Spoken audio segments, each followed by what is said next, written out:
Bonjour tout le monde, aujourd'hui nous allons nous attaquer à un géant, que dis-je, un colosse dans l'industrie de l'audiovisuel mondial. Je parle bien ici de Daijang Innovations, ça te parle pas, mais c'est bien le plus gros constructeur de drones, de caméras, de stabilisateurs, plus connu sous l'acronyme DJI.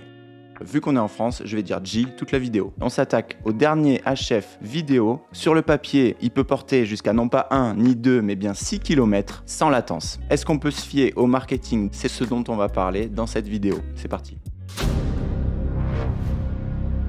Et pour parler de ça, je t'emmène au pire endroit pour une liaison HF, un endroit où il y a du monde, des murs, encore du monde, encore des murs, et 3 HF en simultané, ça sera l'arrivée de la flamme au stadium de Miramas. Ensuite, on va tester le HF en champ libre, et en dernier lieu, on testera la latence de ce dernier en le mettant en concurrence avec un HF Teradek. Ok, d'un point de vue physique, donc il existe deux modèles sur le marché, le G Transmission Combo et le G Transmission Standard Combo. Les différences résident dans les récepteurs. Le premier modèle, le G Transmission Combo, possède un écran avec le récepteur intégré, permettant le contrôle de stabilisateur, de caméra ou de focus, et l'enregistrement en interne sur le récepteur. De l'autre côté, le G Transmission Standard Combo est physiquement identique à l'émetteur, comme on peut le voir ici. Il permet la transmission des métadonnées en SDI, 3 sorties physiques HDMI et double SDI, et on peut avoir des fréquences variables. Parlons énergie. Il n'existe pas moins de 5 moyens d'alimenter ces boîtiers, mais le moyen le plus simple, le transfo et l'alimentation secteur, n'est pas vendu avec ces boîtiers.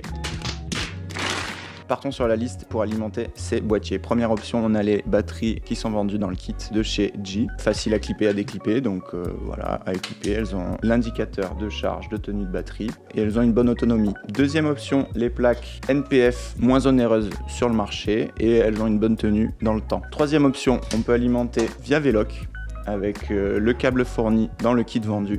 Donc on part en D-tape et on rentre dans le boîtier sur le port d'alimentation. Quatrième option qui nous vient de chez Tilta, c'est deux plaques de part en part qu'on vient fixer sur le HF, qui permet de fixer une V-Lock directement d'un côté, et de l'autre côté on a la plaque d'accueil pour une caméra ENG. Donc là par exemple j'ai une FS5, et bien on peut facilement brancher le HF, et du coup ça nous permet d'avoir un kit.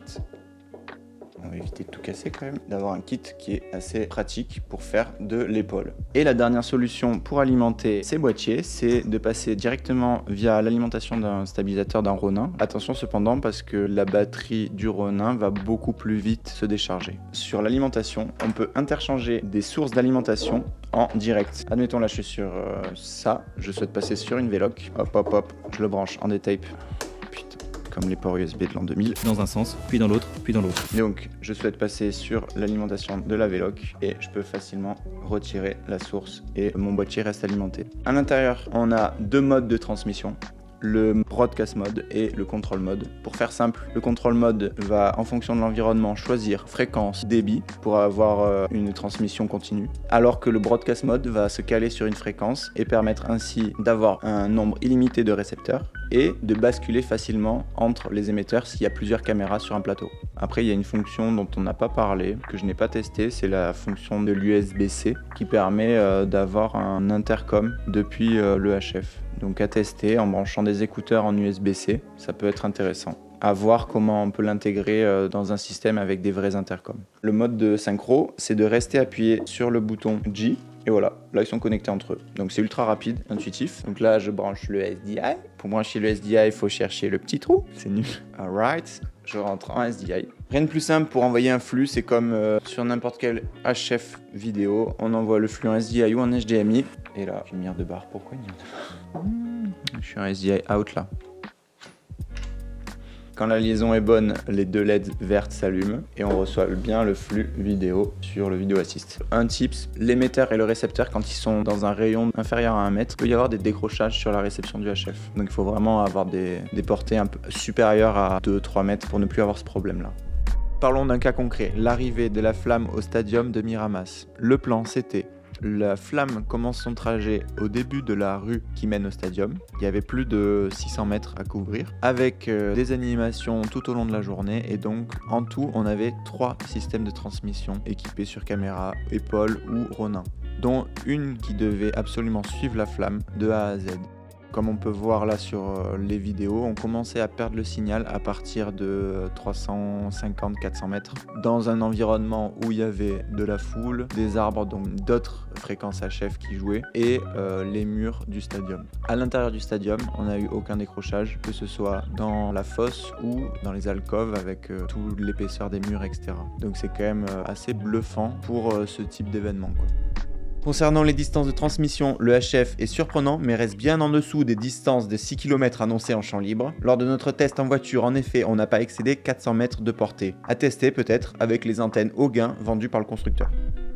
On va parler de latence maintenant, la partie qui fâche. Pour avoir une base de travail, j'ai équipé la caméra et le moniteur d'un HF Teradek, le Bolt Pro 600. Il commence à dater un peu, mais il est vendu sans latence. Donc le flux sort en 1080p 50, on le voit là, et il rentre dans le Video Assist. Je vais vous faire un tableau récap de tous nos tests de latence avec cette configuration-là.